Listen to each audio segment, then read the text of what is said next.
ఈరోజు మనం మరొకసారి ఈ ఆనాపానసతి గురించి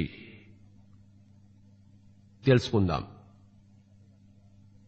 సవివరంగా తెలుసుకుందాం. పిరమిడ్ స్పిరిచువల్ సొసైటీస్ యొక్క మూల సిద్ధాంతము ఆనాపానసతి. ఆనాపానసతి అంటే ఇది గౌతమ బుద్ధుడు 2500 సంవత్సరాల క్రితం పాళీ భాషలో ఉపయోగించిన పదము. పాళీ భాషలో ఆన్ అంటే ఉచ్ఛ్వాస, అపాన్ అంటే నిశ్వాస, సతి అంటే కూడుకుని ఉండడం. కనుక ఆనాపానసతి అంటే శ్వాసతో మనం కూడుకుని ఉండడము. తెలుగులో మనం దాన్ని అనువదించుకోవాలంటే శ్వాస మీద ధ్యాస అని మనం చెప్పుకుంటున్నాం.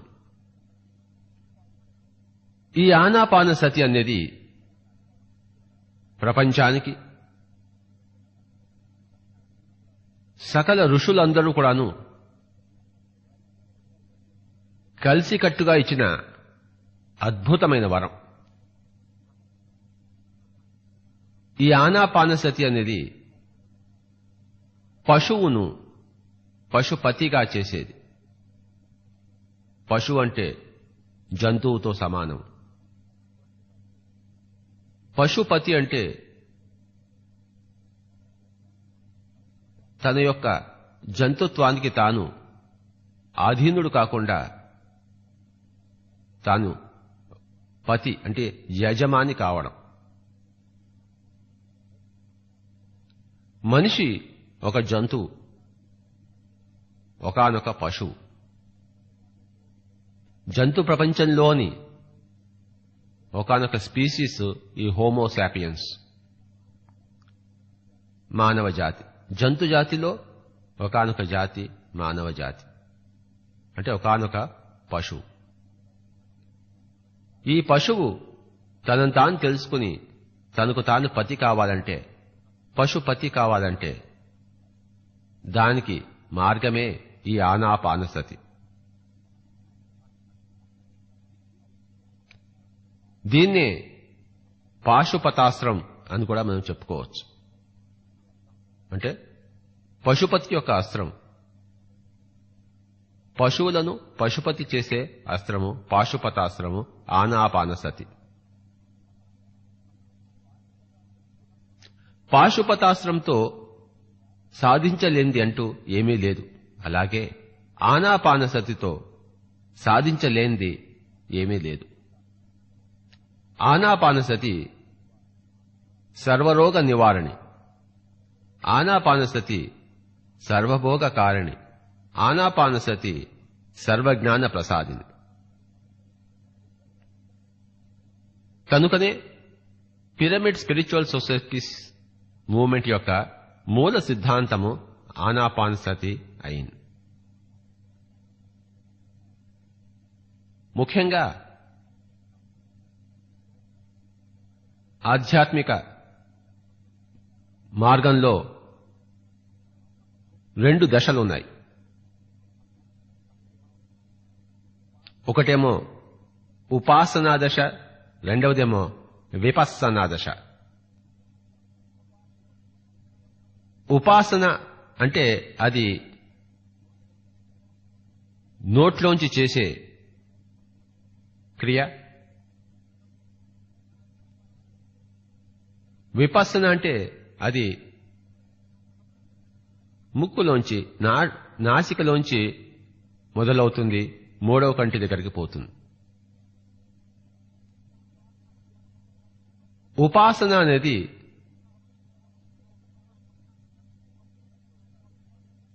మంత్రోచ్చారణ ద్వారా,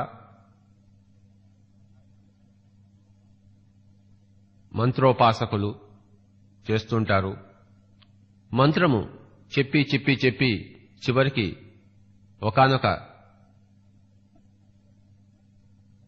నిశ్శబ్ద స్థితికి, మంత్రరహిత స్థితికి చేరుకున్నప్పుడు అప్పుడు కొన్ని దివ్య దృష్టి రూపాలు కనబడతాయి, అంతవరకే ఆగిపోతుంది. ఆ దివ్య దృష్టి రూపాలతో ప్రాథమిక దశలో సంచరించడమే ఉపాసకులు సాధించేది. అంతకన్నా పైకి పోయి సంపూర్ణ దివ్య దృష్టి అన్నది ఉచ్చారణతో మంత్రోపాసనతో మొదలుపెడితే అది సాధ్యం కాదు. సంపూర్ణ దివ్య దృష్టికి చేరుకోవాలంటే, అంటే సంపూర్ణ విపස්සనకు చేరుకోవాలంటే మార్గము మంత్రోపాసన కాదు, ఆనాపానసతి. మంత్రోపాసకులు 5వ శరీరం వరకే చేరుకుంటారు, అంటే 5వ చక్రం వరకే చేరుకుంటారు, విశుద్ధ చక్రము. అలా చేరుకున్న వారికి 6వ చక్రం అంటే ఆజ్ఞా చక్రం, సుదర్శన చక్రం యొక్క ఛాయలు మటుకే కనబడతాయి. అందులో పరిపక్వత సాధించారు. అలా కాకుండా మంత్రోపాసన అన్న నోటితో చేసే క్రియను వదిలిపెట్టేసి ముక్కుతో చేపట్టే క్రియని అందుతో మొదలు పెడితే దివ్య దృష్టి అచిరకాలంలో సంప్రాప్తించి అద్భుతమైన దివ్య దృష్టి సంపన్నులు అయి ఆత్మ విజ్ఞానము అపారంగా లభిస్తుంది. 7వ స్థితికి చేరుకుంటారు, సహస్రాల స్థితికి చేరుకుంటారు. అచిరకాలంలోనే 7th బాడీ నిర్వాణమయ కోశం, దుఃఖరాహిత్యము సంభవిస్తుంది. విపස්සన ద్వారా దుఃఖరాహిత్యము సంభవించదు, ఉపాసన ద్వారా. భారతదేశంలో హిందూ సంప్రదాయంలో ఉపాసన ప్రథమ స్థానాన్ని అలంకరించింది. బౌద్ధ సంప్రదాయంలో విపස්සన ప్రథమ స్థానాన్ని ఆక్రమించింది. ప్రాచీన హిందూ సాంప్రదాయంలో కూడాను ఉన్నది విపස්සనే గాని ఉపాసన కాదు. ఆ తర్వాత దిగజారిపోయి విపස්සన నుంచి అది ఉపాసనకు చేరింది. ఉపాసనం అంటే సింహాసనం అంటే ముఖ్యమైన ఆసనము, ఉపాసనం అంటే అది పక్కనున్న ఆసనము, 2వ తరగతి ఆసనము, చిన్న ఆసనం అన్నమాట. ఉపాసనం అంటే చిన్న ఆసనం. మంత్రోచ్చారణ అన్నది చిన్న ఆసనం, అది ప్రధాన ఆసనం కాదు. విపස්සన అనేది సింహాసనం, ప్రధాన ఆసనం. అక్కడే మనిషి రారాజు అవుతాడు, సింహం అవుతాడు, పశుపతి అవుతాడు. కనుకనే పిరమిడ్ స్పిరిచువల్ సొసైటీస్ వారి యొక్క సిద్ధాంతంలో ఉపాసనకు వ్యతిరేకము విపස්සన యొక్క సహితం. కనుక ఈ ఉపాసన విపස්සన అనే 2 పదాలు తెలుసుకుంటే మనం ఈ ఆనాపానసతికి అద్భుతంగా మొదలు పెడతాం. అనాహత చక్రం అంటే మౌనం. ఎక్కడైతే ఆహతం లేదో, చప్పుడు లేదో, ఫ్రిక్షన్ లేదో. మంత్రోచ్చారణ అనేది మణిపూరక చక్రం నుంచి మొదలవుతుంది. అది అంటే 3వ చక్రం నుంచి మొదలుపడుతుంది. అంటే గొప్ప గొప్ప మణుల్లాంటి మంత్రాలను ఉచ్చరించి మణిపూరకం అది అనాహతం అనే స్థితిలో చేరి చివరికి విశుద్ధం అనే చక్రానికి చేరుస్తుంది, 5వ చక్రానికి చేరుస్తుంది. ఆనాపానసతి అన్నది డైరెక్ట్ గా విశుద్ధ చక్రం నుంచి స్టార్ట్ అయ్యి మరి ఆజ్ఞా చక్రం ద్వారా 7వ స్థితికి చేరుకుంటుంది. హయ్యెస్ట్ స్థితి 7వ స్థితి. ఆ 7వ స్థితిని చేరుకున్నవాడే 7 కొండలవాడు, గ్రాండ్ మాస్టర్స్. కనుక ఎవరైనా మాస్టరు, గ్రాండ్ మాస్టర్ కాదలుచుకుంటే, గురువు, పరమ గురువు కాదలుచుకుంటే వాళ్ళు ఆనాపానసతిని చేపట్టాలి, మంత్రోపాసన కాదు. మంత్రోపాసన ద్వారా ప్రధాన శిష్యుడు అవుతాచ్చు, మనం ప్రధాన గురువు కాలేం. ముఖ్య శిష్యుడుగా ఉంటాము, ముఖ్య గురువు కాలేం. 6వ చక్రానికి చేరుకున్న వాళ్లే గురువులు, 7వ స్థితికి సహస్రానికి చేరుకున్న వారే పరమ గురువులు. దానికి మార్గము ఆనాపానసతి గాని మంత్రోపాసన కాదు. కనుక పిరమిడ్ స్పిరిచువల్ సొసైటీస్ వారి యొక్క syllabus highest syllabus, post graduate syllabus, research చేసే సిలబస్. ఇది హై స్కూల్ సిలబస్ కాదు, ప్రైమరీ స్కూల్ సిలబస్ కాదు. కనుక ఈ పోస్ట్ గ్రాడ్యుయేట్ కాలేజ్లో ఈ ఎంట్రీ టికెటే ఎక్కడ మొదలు పెడతామంటే మనము అధోలోకమైన నోట్లో మొదలు పెట్టము, ఊర్ధ్వలోకమైన నాసికతో మొదలు పెడతాం. మంత్రము అధోలోకమైన నోట్లో ఉంది, ఆనాపానసతి ఊర్ధ్వలోకమైన ఆ యొక్క నాసికలో ఉంది. నోరు అడ్డంగా ఉంటుంది, నాసిక నిలువుగా ఉంటుంది. కనుక మనం అడ్డంగా ఈ లోకంలోనే తిరుగుతాము, ఎంతో ఉపాసన చేసినా నిలువుగా సూటిగా పైలోకాలు దూసుకుని వెళ్ళిపోతాము నాసికలో స్థితమవడం ద్వారా. నాసిక ఎక్కడ మొదలవుతుందో దాని పేరే భ్రూమధ్యం, అదే నాసికాగ్రం. నాసికాగ్రం అంటే ఈ యొక్క ముక్కు కొన కాదు. చాలా మంది ముక్కు కొన అనుకుంటారు. ముక్కు కొన కాదు, అగ్రం అంటే మొట్టమొదటి స్థానము. కనుక భ్రూమధ్యాన్ని నాసికాగ్రం అంటారు. ఇది మరొకసారి మనం తెలుసుకోవాలి. ఎప్పుడైతే మనం శ్వాస మీద ధ్యాస పెడతామో, అంటే మనం ఆనాపానసతి ఎలా చేయాలంటే హాయిగా కూర్చుని కాళ్ళు రెండు కట్టేసుకుని, చేతులు రెండు కట్టేసుకుని, కళ్ళు రెండు కట్టేసుకుని, మన మస్తిష్కాన్ని కట్టేసుకుని శ్వాస మీద ధ్యాస ఉంచాలి. అలా చేసినప్పుడు ఈ శ్వాస తనంతట తాను చిన్నదిగా అయిపోతూ చివరికి నాసికాగ్రంలో అంటే భ్రూమధ్యంలో అంటే ఆజ్ఞాచక్ర స్థానంలో అంటే సుదర్శన చక్ర స్థానంలో తనంతట తాను సుఖంగా స్థితమైపోతుంది. అప్పుడు ఆ స్థితిలో మనం తదేకమై ఉంటే, తన్మయమై ఉంటే మూడవ కన్ను యొక్క విస్ఫోటము మొదలవుతుంది. ఈ మూడవ కన్ను యొక్క ఆ విస్ఫోటాన్ని గమనించడాన్నే విపස්සన అంటాం. పశ్యతి అంటే సంస్కృతంలో చూడడము, పස්සన అంటే పాళీ భాషలో చూడడము, వి అంటే విశేషంగా జయము, విజయము. ఆ విధంగా వి అంటే విశేషంగా విశేషమైన చూపు, ఆ యొక్క మూడవ కంటి చూపు, ముక్కంటి చూపు, థర్డ్ ఐ విజన్, ఇవన్నీ కూడాను ఈ ఆనాపానసతి ద్వారా మనకి వెంటనే లభించే కానుక, మానము, బహుమానము, అద్భుత కానుక. దాన్ని మనం ప్రతిరోజు అభ్యాసం చేసి దాని ద్వారా మెల్లిమెల్లిగా ఇతర లోకాలన్నీ తెలుసుకుని ఇతర లోకాలను సంచరిస్తూ జ్ఞాన విజ్ఞానాలను సంపాదించినప్పుడు సంపూర్ణమైన మల్టీ డైమెన్షనల్ అవగాహన వచ్చినప్పుడు అప్పుడు మనం సహస్రార స్థితికి చేరుకున్నట్టు. కనుక ఈ విపස්සన అంటే మామూలుగా ప్రస్తుతం ప్రచారంలో ఉన్న ఈ గోయింకా వారి విపස්සన మార్గము, ఆ విపස්සన ఈ విపස්සన ఒకటే కాదు. శ్రీ గోయింకా గారికి అసలుకి విపස්සన అంటే అర్థమే తెలియదు. ఏదైతే మామూలుగా కాయ అనుపాసన అనేది ఉందో దాన్ని ఆయన విపස්සన అని అనుకుంటున్నాడు. అది పూర్తిగా తప్పు. కనుక ఈరోజు 3 పదాలు ఆనాపానసతి, కాయానుపాసన, విపස්සన అన్న 3 పదాలకు అర్థం తెలుసుకుందాం.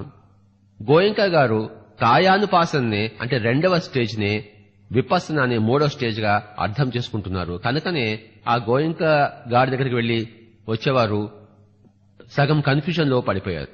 వారు సరిగ్గానే మొదలుపెట్టారు, కానీ ఎక్కడ అంతమవ్వాలో వాళ్ళకి తెలియదు. వాళ్లకు పాపం దారి తప్పిపోయి ఉన్నారు. ఎప్పుడైతే మనం హాయిగా కూర్చుని ఆనాపానసతి మొదలు పెడతామో, ఈ ఆనాపానసతి ఎంతసేపు చేయాలంటే కనీసం ఎవరి వయసు ఎంత ఉందో అన్ని నిమిషాలు కళ్ళు మూసుకుని కూర్చోవాలి. అంటే 10 ఏళ్ల వాళ్ళు 10 నిమిషాలు, 20 ఏళ్ల వాళ్ళు 20 నిమిషాలు, 30 ఏళ్ల వాళ్ళు 30 నిమిషాలు, 40 ఏళ్ల వాళ్ళు 40 నిమిషాలు, 50 ఏళ్ల వాళ్ళు 50 నిమిషాలు, 60 ఏళ్ల వాళ్ళు 60 నిమిషాలు, ఈ విధంగా మినిమం చేసుకోవాలి. అంటే అన్నం ఉడకడానికి కాసేపు పడుతుంది కదా పొయ్యి మీద పెట్టడానికి. ఊరికే పొయ్యి మీద పెట్టి తీసేస్తే ఉడకదు కదా. అలాగే మనం కూడా ఉడకాలంటే కాసేపు ఈ ఆనాపానసతి అనే పొయ్యి మీద మనం నిలబడి ఉండాలి. ఎంతసేపు నిలబడాలంటే ఎక్కువ వయసు ఉన్నప్పుడు ఎక్కువ ఆనాపానసతి అనే పొయ్యి మీద మనం కూర్చుని ఉండాలి.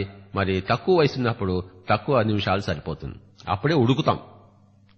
విపස්සన అనేది మనకు వస్తుంది. ఈ విపස්සన వచ్చే ముందు ఈ కాయము ఉడుకుతుంది. అంటే ఈ నాడీ మండల శుద్ధి జరుగుతుంది. అనేక ప్రాణ సంచారాలు మన శరీరంలో జరగడం మనం గమనిస్తాం. ఎక్కడెక్కడో నొప్పులు వస్తుంటాయి, ఎక్కడెక్కడో ఎనర్జీ ఫ్లో అవుతున్నట్టు మనం గమనిస్తూ ఉంటాం. దీనంతా కాయ అనుపాసన అని గౌతమ బుద్ధుడు అన్నాడు. అంటే శరీరంలో నాడీ మండలంలో జరిగే మార్పులను మనం గమనిస్తూ ఉండడము. అయితే గోయంకా గారు ఈ కాయానుపాసనే విపස්සన అని అనుకుంటున్నాడు. కనుకనే విపස්සన మార్గంలో అంటే గోయంకా గారు చెప్పిన మార్గంలో కేవలము నాడీ మండల శుద్ధి జరుగుతోంది కానీ దివ్య దర్శనాలు థర్డ్ ఐ విజన్స్ కి అక్కడ తావులేదు. అక్కడ తావులేకపోయేసరికి అందరూ కేవలం శరీరానుభూతులే, శారీరక ఆరోగ్యమే పొందుతున్నారు కానీ ఆత్మ విజ్ఞానము పొందటం లేదు. ఆత్మ విజ్ఞానము విపස්සన ద్వారానే వస్తుంది, కాయానుపాసన ద్వారా రాదు. నాడీ మండలం 72,000 నాడులు శుద్ధం కావడాన్నే ఆ శుద్ధం అవుతున్నప్పుడు వచ్చే నొప్పులను, బాధలను, అనుభవాలను గమనించడము దాన్ని కాయానుపాసన అంటారు. కనుక ఆనాపానసతి చేస్తూ ఉంటే అపారమైన ప్రాణశక్తి మన లోపల ప్రవహించి ఆ ప్రాణశక్తి అనేక నాడులను కడుగుతూ ఉంటే ఆ యొక్క కదలికలను, ఆ యొక్క కడిగే రీతులను, కడిగడం ద్వారా వచ్చే నొప్పులను గమనించడం అనేది కాయానుపాసన. కనుక ఎన్నో రోజులు మనం శారీరక నొప్పులను అనుభవిస్తూ ఉంటాం.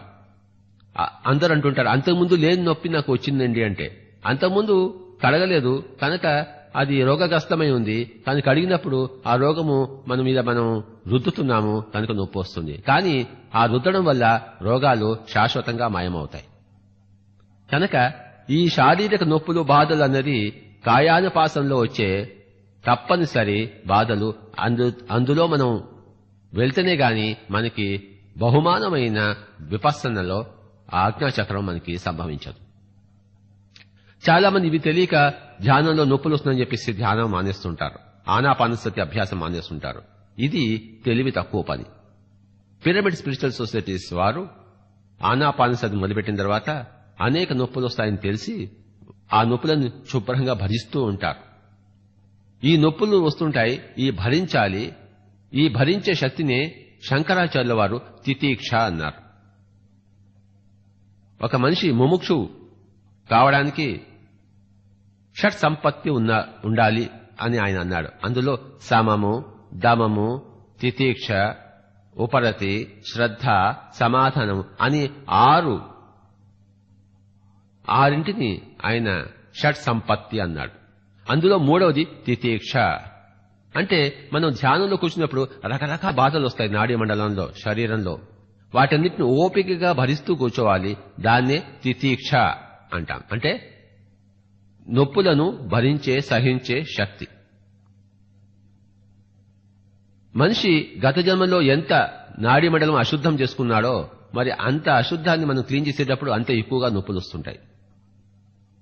గత జన్మలో మహాయోగ అయినప్పుడు ఏ నాడీ మండల శుద్ధి లేకుండా డైరెక్ట్ గా విపස්සన వస్తుంది.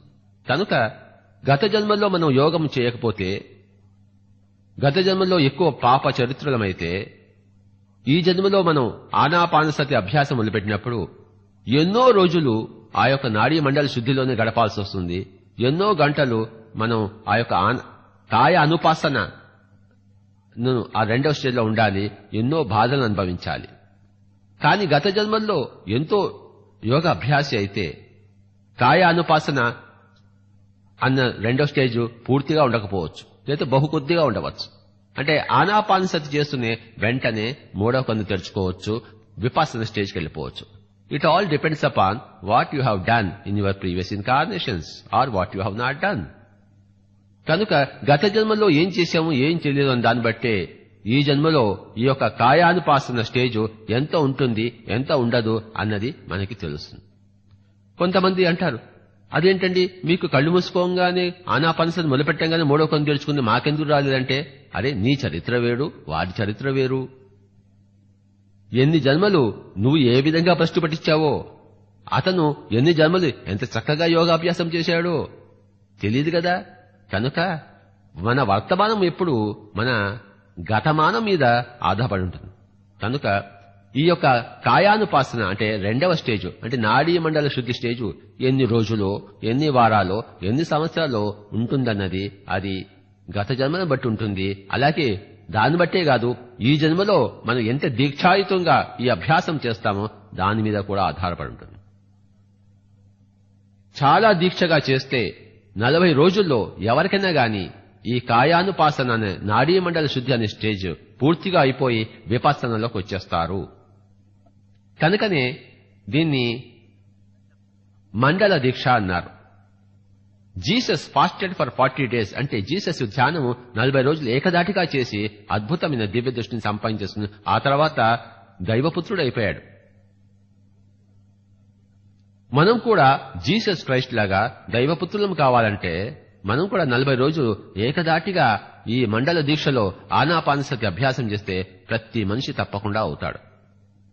కానీ మనం 40 రోజులు ఏకదాటిగా కూర్చోం, మనకి సంసారం కనుక ఇంకొన్ని రోజులు ఎక్కువ పడుతుంది. కానీ ఏకదీక్షతో ఆనాపానసతి చేయడం ద్వారానే మన నాడీ మండలం అంతా శుద్ధి అయి కాయానుపాసన సెకండ్ స్టేజ్ దాటి విపස්සన అనే అద్భుతమైన మూడవ స్టేజు అంటే దివ్య దృష్టి ఆ లోకానిలో మనం ప్రవేశిస్తాము, ముక్కంటులము అవుతాము. ఈ ఆనాపానసతి అనేది రోజుకు ఒకసారైనా నిశ్చలంగా కూర్చుని ఎవరి వయసు ఎంతుందో అన్ని నిమిషాలు కూర్చోవాలి. మిగతా సమయాల్లో 5 నిమిషాలు దొరికితే 5 నిమిషాలు, 10 నిమిషాలు దొరికితే 10 నిమిషాలు, ఎంత సమయం ఎప్పుడు దొరికితే 1 నిమిషం కూడా వేస్ట్ చేసుకోకుండా వేరే పని చేయలేనప్పుడు చక్కగా కళ్ళు రెండు మూసుకొని ఎక్కడంటే అక్కడ శ్వాస మీద ధ్యాస పెట్టడం శుభ్రంగా అలవాటు చేసుకోవాలి. అలాగే రాత్రి పడుకునే ముందు మనం ఎలానూ పడుకుంటాం కనుక ఆ పడుకునే ముందరే శ్వాస మీద ధ్యాస ద్వారా మనం అంతా నిద్రపోతే ఆ నిద్ర కూడా యోగ నిద్ర అయిపోతుంది. అప్పుడు ఆ రాత్రి మనం శరీరం సూక్ష్మ శరీరం వదిలిపెట్టి పైలో కలిపినప్పుడు యోగ నిద్రలో మనకి ఎక్కువగా వాటి మీద ఆధిపత్యం వస్తుంది. ఆ కళలు అనేవి అవి చక్కగా మనం రీసెర్చ్ చేసుకోవచ్చు, అందులో వాటిని ఉపయోగకరంగా మలుచుకోవచ్చు. రాత్రి మనం పడుకునే ముందర శ్వాస మీద ధ్యాస ద్వారా ఆనాపానసతి చేస్తూ మనం పడుకోవడంలో వెళ్ళిపోతే, ఆనాపానసతి మనం అభ్యాసం చేస్తున్నప్పుడు గదిని చీకటి చేసుకోవాలి. ఎంతో మంది కలిసి ధ్యానం చేస్తే చాలా బాగుంటుంది. మాస్టర్లతో కలిసి ధ్యానం చేస్తే ఎక్కువ శక్తి మనకి వాళ్ళ దగ్గర నుంచి వస్తుంది. చిన్న పిల్లల దగ్గర నుంచే ఆనాపానసతి మొదలుపెట్టాలి. ఆనాపానసతి అనేది సర్వరోగ నివారణి, సర్వభోగ కారణి, సర్వజ్ఞాన ప్రసాదిని. ఈ ఆనాపానసతి అంటే దీన్ని సుఖ ప్రాణాయామం అని కూడా మనం పతంజలి భాషలో చెప్పుకోవచ్చు. ప్రాణాయామం అంటే హఠయోగ ప్రాణాయామం అని, రాజయోగ ప్రాణాయామం అని 2 విధాలుగా ఉంటుంది. హఠయోగ ప్రాణాయామం అంటే అది అందులో కుంభకం అనేది ఉంటుంది. శ్వాస పీల్చడాన్ని పూరకం అంటాము, శ్వాస వదలడాన్ని రేచకం అంటాము, శ్వాస నిలపడాన్ని కుంభించడాన్ని స్తంభింపజేయడాన్ని కుంభకము అంటాం. 2 రకాల కుంభకాలు ఉన్నాయి, అంతర్కుంభకము, బహిర్కుంభకము. శ్వాస పీల్చి లోపల బిగబట్టడాన్ని అంతర్కుంభకం అని, శ్వాస వదిలిపెట్టేసిన తర్వాత మళ్లీ తీసుకోకుండా ఉండడాన్ని అక్కడ శ్వాసని బయటే ఉంచడాన్ని బహిర్కుంభకం అని అంటారు. ఇలాగా అంతర్కుంభకం అనేది హఠయోగ ప్రాణాయామంలో ప్రధానమైన అంశం. కానీ రాజయోగ ప్రాణాయామంలో కుంభకము తీసివేయబడుతుంది. కనుక ఈ యొక్క సుఖ ప్రాణాయామం అంటాము కేవలం పూరక రేచకాత్మకము, కుంభక రహితము. ఈ యొక్క సుఖ ప్రాణాయామము అథవా రాజయోగ ప్రాణాయామము అథవా పతంజలి యొక్క ప్రాణాయామము అథవా బుద్ధుడి యొక్క ఆనాపానసతి. అదే పిరమిడ్ స్పిరిచువల్ సొసైటీస్ వారి మూల సిద్ధాంతం. సృష్టిలో మూల సిద్ధాంతం ఏం చెప్తుందంటే, ప్రకృతి ఎప్పుడు సహజంగా ఉంటుంది, అది సులభ రీతిలో ఉంటుంది. ఏదైతే ప్రకృతి సహజంగా ఉందో, సులభ రీతిలో ఉందో అదే సత్యమైనది అని కూడా మనం తెలుసుకుంటాం. అందుకే సత్యము, సులభము, సహజము ఈ మూడు ఒకటే. అసహజమైనది అసత్యం. అసత్యం అసహజంగా ఉంటుంది, అసత్యము కష్టంగా ఉంటుంది, సులభ రీతిలో ఉండదు. కనుక గుర్తుంచుకోండి, సత్యం తెలుసుకోవాలంటే అతి సులభంగా ఉండేదే అతి సత్యం, అతి కఠినంగా ఉండేదే, కఠోరంగా ఉండేదే అది అసత్యం. అలాగే అతి సహజంగా ఉండేదే సత్యము, అసహజంగా ఉండేదే అసత్యం.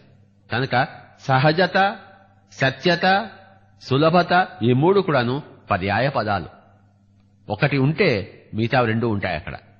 కనుక ఈ హఠయోగ ప్రాణాయామంలో అది అసహజమైనది, కుంభించడం అనేది, అది కఠోరమైనది, అది సత్యానికి సుదూరమైనది.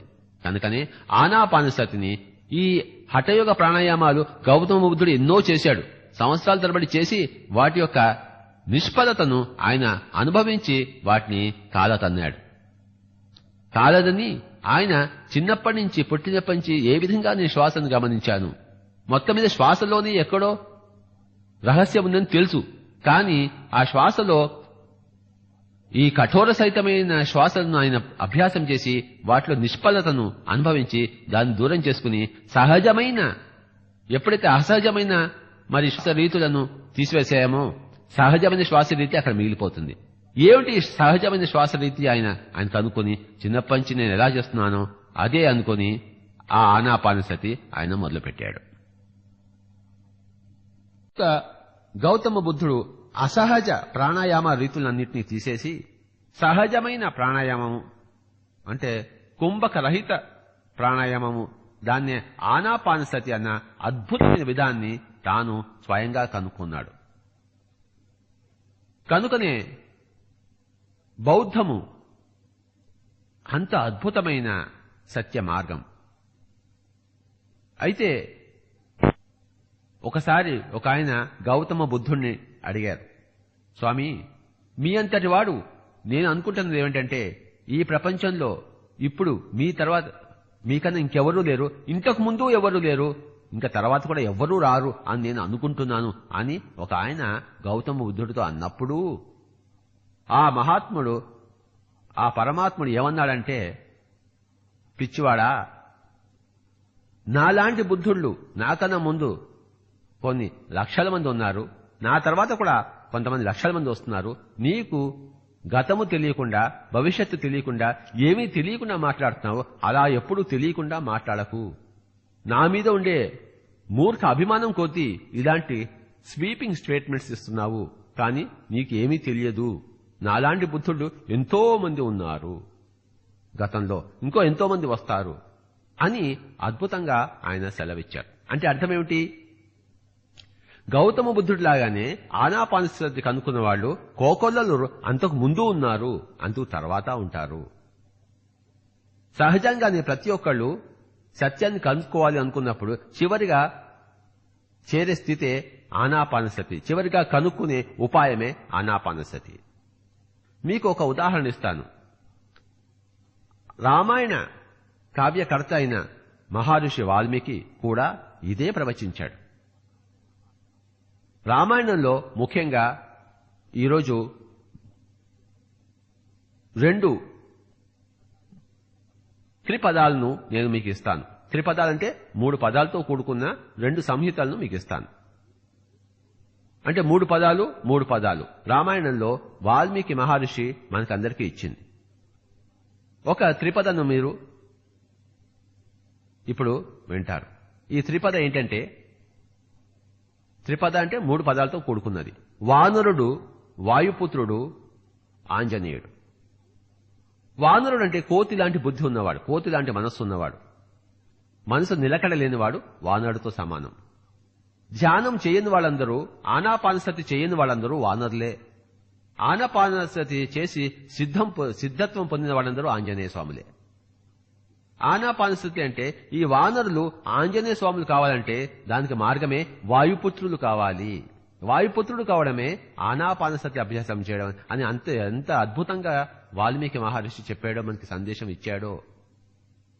కనుక వానరు లాంటి మానవులు వాయుపుత్రులు కావాలి. అంటే వాయువుని గమనిస్తూ ఉంటే వాయుపుత్రులు అవుతాం. వాయువు ఎక్కడుంది? నాసికలో ఉంది. కనుక ఆ నాసికలో ఉన్న వాయువుని గమనిస్తూ ఉంటే ఈ యొక్క మనో చాంచల్యం పోయి అంజనము సిద్ధిస్తుంది. అంజనం అంటే మూడవ కన్ను, దివ్య దృష్టి. అంజనం వేసి భూత భవిష్యత్ వర్తమాన కాలాలని చూస్తాం కదా, అంటే ఆంజనేయ స్వాములు అవుతాము. వాయుపుత్రుడు కావడం ద్వారానే ఆంజనేయులం అవుతాము. ఎవరు చేయాలి? ఎవరు వాయుపుత్రులు కావాలి? వానరులంతా వాయుపుత్రులు కావాలి. అప్పుడు వాయుపుత్రులంతా ఆంజనేయ స్వాములు అవుతారు. కనుక వాల్మీకి మహర్షి కూడాను ఎక్కడా మంత్రోపాసన చెప్పలేదు, మంత్రోచ్చారణ చెప్పలేదు. ఉపాసన చేద్దన్నాడు, ముఖ్యాసనమే చేయమన్నాడు, ప్రధానాసనమే చేయమన్నాడు. అదే వాయువుని గమనించడము, ఆనాపానసతి చేయడము. కనుక గౌతమ బుద్ధుడు గాని, అంతకుముందు వచ్చిన వాల్మీకి గాని, ఎవరైనా గాని, ఎప్పుడైనా గాని చివరిగా కనుక్కునేది ఈ యొక్క సుఖ ప్రాణాయామాన్ని, ఆనాపానసతిని, వాయుపుత్రుడు కావడాన్ని. అలాగే రామాయణంలో ఇంకో 3 పదాలు కూడా ఉన్నాయి. మనం మామూలుగా చెప్పుకుంటూ ఉంటాం. కట్టె, కొట్టే, తెచ్చే అని చెప్పేసి.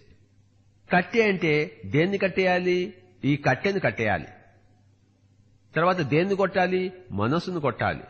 దేన్ని తెచ్చుకోవాలి? అంజనాన్ని తెచ్చుకోవాలి, దివ్య దృష్టిని తెచ్చుకోవాలి, ప్రకృతి యొక్క అపారమైన శక్తిని తెచ్చుకోవాలి, సీతాదేవిని తెచ్చుకోవాలి. కట్టె అంటే ఈ యొక్క శరీరం, భౌతిక కాయం. కనుక కట్టెను కట్టేసేయడం అంటే మనం ఆసనంలో వేసుకుని కూర్చోవడం. అంటే ఒక కాలుని ఇంకో కాలుతో కట్టేయడము, ఒక చేతిని ఇంకొక చేతితో కట్టేయడము, మన ఒక పెదవిని ఇంకొక పెదవితో కట్టేయడము, కళ్లను కన్ను రెప్పలతో కట్టేయడం. అలాగా ఈ కట్టెనంతా కట్టేసి కూర్చోబెట్టేస్తే చలనం లేకుండా, అంటే స్థిర సుఖమాసనం తీసుకుంటే ఆ తర్వాత మనస్సును కొట్టాలి. అటు ఇటు తిరిగే మనసు ఎలా కొట్టబడుతుంది? అది ఏ చీపురు కట్టుతో కొట్టబడుతుందా? కాదు, అది వాయుపుత్రుడు కావడం అన్న దాంతోనే కొట్టబడుతుంది.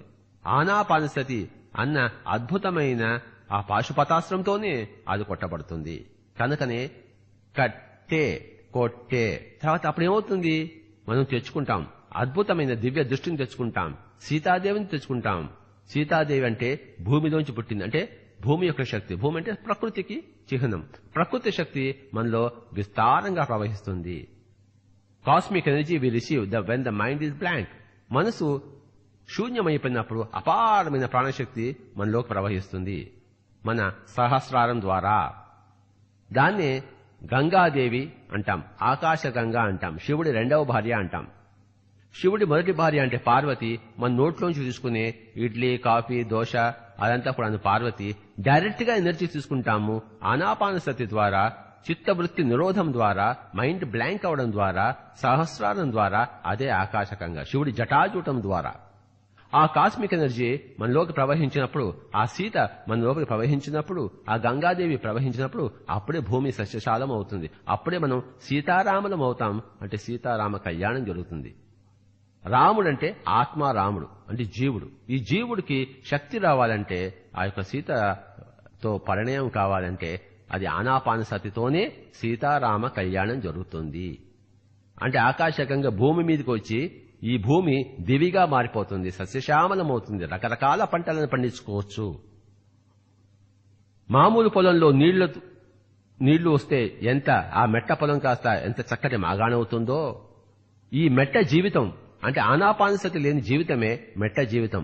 ఆనాపానసతి ఉన్న జీవితమే మాగాణి జీవితం. అంటే మన జీవితాల్లోకి, మానవ జీవితాల్లోకి ఆకాశకంగా ప్రవహించి మానవ జీవితాలు దివ్య జీవితాలు అయిపోతాయి. మామూలు భౌతిక దృష్టి దివ్య దృష్టిగా మారిపోతుంది. ఈ మాంసపిండము మంత్రపిండంగా మారిపోతుంది. దానికి ఆకాశగంగని మనం తీసుకురావాలి. దీనికి భగీరథ ప్రయత్నం చేయాలి. చేయవలసింది ఒక్క ప్రయత్నమే. దీన్నే జీసస్ క్రైస్ట్ కూడా చక్కగా చెప్పాడు. Seek ye the kingdom of God and his righteousness first and then all else will be added into you.